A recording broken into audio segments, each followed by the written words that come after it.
बातों पर हम आज बात करेंगे। बात शुरू करने से पहले ये बात भी समझा दूं कि तुम लोग मुझे सुन रहे हो, सुनकर अगर इस पर अपने जीवन में कुछ अमल करोगे, इस विधि को सुनकर यदि अपने जीवन को रूपांतरित करोगे तो बहुत बहुत धन्यवाद तुम उस परमात्मा को दे सकोगे कि तुम्हें ये विधि मिली और इस विधि से तुम्हारा जीवन रूपांतरित हुआ। तो मैं ये कहता हूँ कि जहाँ से भी ज्ञान मिल रहा है उसे लेकर अपने जीवन में जरूर उतारें। मैं ये भी कहना चाहूँगा, लग जाओ तुम किसी न किसी गुरु के सहारे, मिल लो किसी न किसी ऐसे व्यक्ति से जो तुमसे तुम्हें तुम्हारी यात्रा की ओर ले जा सके, जो तुमसे तुम्हें मिला सके। मिलो तुम उससे, जान लो तुम उसको जो तुम्हें तुमसे मिला दे। और तुम्हारा मिलना यदि तुमसे हो जाएगा एक बार, फिर तुम्हें किसी और से मिलने की चाह नहीं रहेगी। चाह छुटी मनवा हुआ बेपरवाह, चाह गई चिंता मिटी मनवा बेपरवाह। बहुत अच्छी लाइन है जो मुझे बहुत प्रिय है। जिस व्यक्ति की चाह खत्म हो जाए उसकी चिंता खत्म हो जाती है, और जिसकी चिंता खत्म हो गई उसका मन बेपरवाह हुआ, जीवन आजाद हो जाता है। मैं तुमसे ही कहता हूं, तुम्हें परमात्मा ने अद्भुत शक्तियों से नवाजा है। तुम अपने आप को समझ ही नहीं पा रहे हो। तुम हो कौन, तुम क्या कर सकते हो। तुम अपने आप को जानो, समझो तुम क्या नहीं कर सकते हो। प्रभु ने इस पूरे ब्रह्मांड को बनाया, जैसा ब्रह्मांड है वैसे तुम हो। यथा पिंडे तथा ब्रह्मांडे, ये लाइन तुमने कहीं सुनी होगी जरूर। इसका मतलब ये है, इसका तात्पर्य ये है कि जैसे तुम हो, जैसे तुम्हारा शरीर जो पिंड है, जिस तरह से ये है, इसकी संरचना जैसी है, वैसा ही ब्रह्मांड है जो रोज मिट रहा है और रोज बन रहा है, नया नया नया। दिन प्रतिदिन प्रतिपल वो नया हो रहा है, और मिट भी रहा है और बन भी रहा है। और बनना, उसका विस्तार होना प्रतिपल जारी है। उसी प्रकार से तुम्हारे शरीर में नई नई कोशिकाएं प्रतिपल बन रही हैं, पुरानी कोशिकाएं नष्ट हो रही हैं और तुम बढ़ते चले जा रहे हो। इसलिए इस सुंदर से जीवन को, इस सुंदर से समय को व्यर्थ मत गवाओ। कुछ जान लो ऐसा जिसे तुम मृत्यु के बाद भी ले जा सको। कुछ कर दो ऐसा जो इस जीवन से तुम्हें अगले जीवन की यात्रा में तुम्हारे साथ जा सके। मैं तुम्हें धन दूं और कहूं कि अगले जन्म में मुझे देना, संभव ही नहीं कि तुम मुझे दे सको। लेकिन मैं तुम्हें कोई ऐसी विधि दे दूं जिससे तुम इस जन्म में उसे अपने साथ लेकर रखो, वो तुम्हें अगले जन्म में, अगली यात्रा में भी काम आएगी। ये जीवन अनंत है, ये यात्रा अनंत पथ की है। तुम ऐसा कुछ सीख लो, तुम ऐसा कुछ प्राप्त कर लो जो सदैव तुम्हारे साथ रहे, जिसका कोई अक्षय ना कर सके। इसको तुम प्राप्त करो, इसको तुम जानो। ये ध्यान है। ध्यान हजारों हजारों विधियों से होकर गुजरा जा सकता है, किया जा सकता है। कई सारी विधियां हैं, जो तुम्हें पसंद हो, जो तुम्हारे अनुकूल हो, उस विधि को पकड़ो, इसके प्रति ललक बढ़ाओ, इसके प्रति जागो। यही वो विधि, यही वो विद्या है, यही वो महाधन है जो तुम्हें इस जन्म से उस जन्म में भी ले जाएगा। मैं एक छोटी सी कहानी तुम्हें कहकर अपनी बात शुरू करूं। एक महान राजा हुआ जो इतना शक्तिशाली था।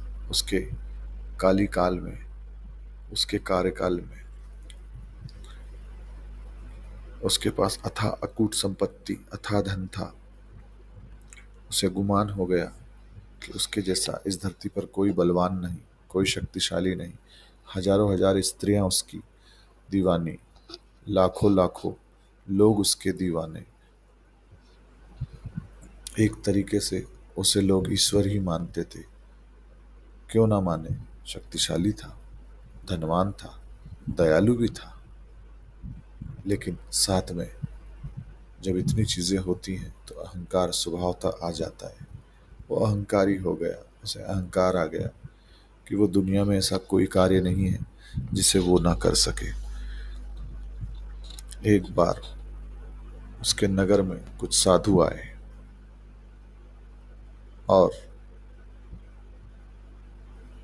राजा के बारे में जब उन्हें खबर लगी कि राजा सत्कार करता है, सम्मान करता है और बड़े विनम्र भाव में सभी साधुओं का सम्मान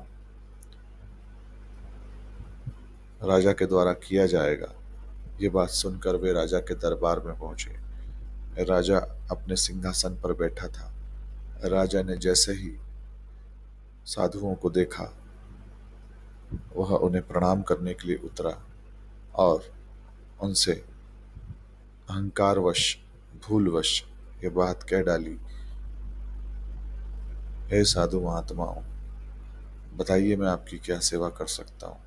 इस धरा पे ऐसा कोई कार्य नहीं जिसे मैं ना कर सकूं। इस धरा पे ऐसी कोई वस्तु नहीं जिसे मैं ना आपको दे सकूं। बस फिर क्या था, साधु महात्माओं को समझ आ गया कि राजा पर अपनी शक्ति का, अपने बल का, अपने धन का गुमान सर चढ़ गया है और ये राजा के विनाश का कारण बनेगा। यहाँ की प्रजा राजा के इस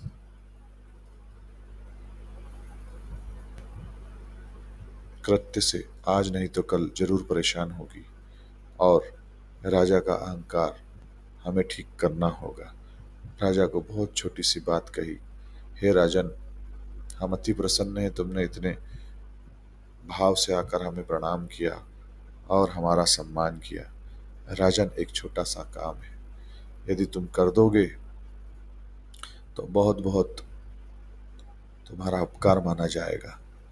राजन ने कहा, हे मुनिवर, हे ऋषिवर, हे महंत, हे महाबाहो, आप जो कहेंगे मैं सब करने के लिए तैयार हूँ। आप मुझे आदेश करें, ऐसा कोई कार्य नहीं जिसे मैं ना कर सकूं। साधु महात्मा ने अपनी झोली से एक छोटी सी सुई निकाली और कहा, हे राजन, हम तुम्हारे नगर के बाहर ही इस शरीर को त्याग कर नए जन्म में जा रहे हैं और जब तुम्हारी मृत्यु होगी तब हम तुम्हें काशी के उस घाट पर मिलेंगे। तुम हमें वहां पर ये सुई दे देना। आज से 20 बरस बाद हम तुम्हें उस घाट पर मिलेंगे, हम चारों साधु। ये सुई हमें तुम उस घाट पर दे देना। हे राजन, ये सुई तुम्हारी जब मृत्यु हो तो इसे साथ लेकर अगले जन्म में इस सुई को तुम हमें पुनः लौटा देना। ये ऋण हमारा तुम पर चढ़ रहा है, इसे तुम स्वीकार करो। राजा ने वो सुई तो ली हाथ में, लेकिन राजा थोड़ा सा परेशान होने लगा, घबराने लगा। उसे बात समझ आ गई, भूल हो गई मुझसे, मैंने किनके सामने क्या बात कर दी। राजा को तत्काल होश आया, चेट लगी, कुछ तो गड़बड़ हो गई है। राजा ने तत्काल विनम्र भाव में उन साधुओं के चरणों में मस्तक टेक दिया और कहा, हे महाभाव, मैं अज्ञानतावश आपके सामने बड़ी बातें कर गया, मुझे इसके लिए क्षमा करें। आप मुझे कुछ ऐसा मार्ग सुझाएं, आप मुझे कुछ ऐसी बात बताएं जिसे मैं इस जन्म तो क्या अगले जन्म में भी ले जा सकूं। हे महाभाव, इस धन, ये संपत्ति, ये परिवार, ये समाज, ये सब तो यहीं रह जाएंगे, ये इस शरीर के साथ संबंध रखते हैं। मेरी आत्मा के उत्थान के लिए कोई मार्ग बताएं, मेरे जीवन के उत्थान के लिए कोई मार्ग बताएं। हे महाभाव, आप मुझ पर एक कृपा करें। तब साधुओं ने करुणा वश आकर राजा से कहा, ठीक है राजा, राजन, हम तुम्हारी बात से प्रसन्न हैं और तुम्हें अपनी भूल का एहसास हुआ, इतना ही काफी है। जब जब संत से मिलो, विनम्र भाव में उनसे अपने सामर्थ्य की बात ना करते हुए उनसे अनुग्रह करो कि मैं क्या आपकी सेवा कर सकता हूँ, मेरे लायक कोई कार्य हो तो मुझे बताएं। इस तरह का तुम्हारा संवाद हो, यही राजा को शोभा देता है। हे राजन, हम तुम्हें एक विधि बताते हैं, उस विधि से तुम इस जन्म से उस जन्म की यात्रा में भी जाओगे, तब भी तुम्हें यह विधि और ये जो ध्यान है ये तुम्हारे साथ जाएगा। इस कहानी में जो बात है वो हम सबके जीवन पर लागू होती है कि हम किस तरह से अहंकारवश या किस तरह से भूलवश हम धन संपदा एकत्रित करते चले जा रहे हैं, लेकिन हम ये भूले बैठे हैं कि मृत्यु का देवता कभी भी कहीं से भी आपको द्वार आपके द्वार दरवाजे आकर दस्तक दे सकता है और आपके शरीर से आपके प्राण छुटा सकता है। तो देर क्यों करते हो, ध्यान करना शुरू कर दो। कुछ पाने के लिए नहीं, कुछ जानने के लिए नहीं, इस बात को समझने के लिए तो कर लो। कोई एक ऐसी व्यवस्था है जो तुम्हें इस पार से उस पार भी ले जा सकती है, और वो व्यवस्था तुम्हें इस पार तो मिल ही रही है, उस पार भी मिल सकती है और तुम्हारी यात्रा को आगे बढ़ा सकती है। ध्यान के हजारों सूत्र हैं, हजारों व्यवस्थाएं हैं, सब कुछ पड़ा हुआ है, केवल तुम्हें होश पूर्ण होना है। प्रकृति तुम्हें प्रतिपल सिखाना चाह रही है, बहुत कुछ तुम्हें सीखने को भी है। तुम ध्यान दो, चारों तरफ का नाद ये तुम्हें कुछ ना कुछ दे रहा है। अपना ध्यान, अपनी व्यवस्था शुरू करो, ये तुम्हें बहुत आत्म शांति देगा, तुम्हारे जीवन में आ रही कई सारी रुकावटों को ठीक करेगा। ध्यान की के लिए परमेश्वर से प्रार्थना करो, किसी योग्य गुरु के सहारे हो लो, प्रार्थना कर लो उस परमेश्वर से कि कोई तुम्हें योग्य गुरु दे दे, जिससे तुम ध्यान करना समझना तो सीख लो।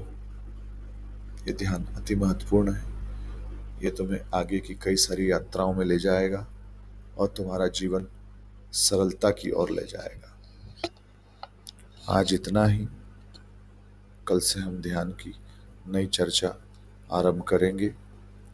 तब तक के लिए मेरे सभी साथी अपने आप को परमेश्वर को प्रार्थना में हाथ ऊपर कर लें और पूरा ध्यान उस परमेश्वर की ओर ले जाएं। मेरी बातों को आप सुन रहे हैं, सभी साथी अपने हाथ ऊपर कर लें, किसी को कोई परेशानी ना हो। अहोभाव से भरें, धन्यवाद से भरें, प्रार्थना करें। धन्यवाद प्रभु इस दिन के लिए, इस जीवन के लिए, आपने हमें सब कुछ दिया, उसके लिए धन्यवाद। हम ध्यान में प्रवेश करना चाहते हैं महाबाहु। हे प्रभु, आप सर्व शक्तिमान हैं, आप हमें ध्यान की ओर अग्रसर करें। यही प्रार्थना इसी विश्वास के साथ अभाव से जब तक बैठ सकें बैठें। कोई किसी को छुएगा नहीं, कोई किसी से टकराएगा नहीं। शरीर गिरता है तो गिर जाने दें, अपने आप को छोड़ दें, छोड़ दें, बिल्कुल छोड़ दें, ढीला छोड़ दें और इसी भाव में पड़े रहें कि परमात्मा तुम्हें ध्यान की ओर अग्रसर कर रहा है। जिसको जितनी देर रहना है रहे, उठना हो उठ जाए चुपचाप, किसी और अन्य साथी को परेशान ना करते हुए धीरे से निकल जाए और किसी को परेशान ना करे। आज इतना ही। धन्यवाद। तुम्हारे भीतर बैठे उस प्रेम प्रभु को प्रणाम करता हूँ। मेरा प्रणाम स्वीकार करें मेरे प्रभु। धन्यवाद, धन्यवाद। धन्यवाद।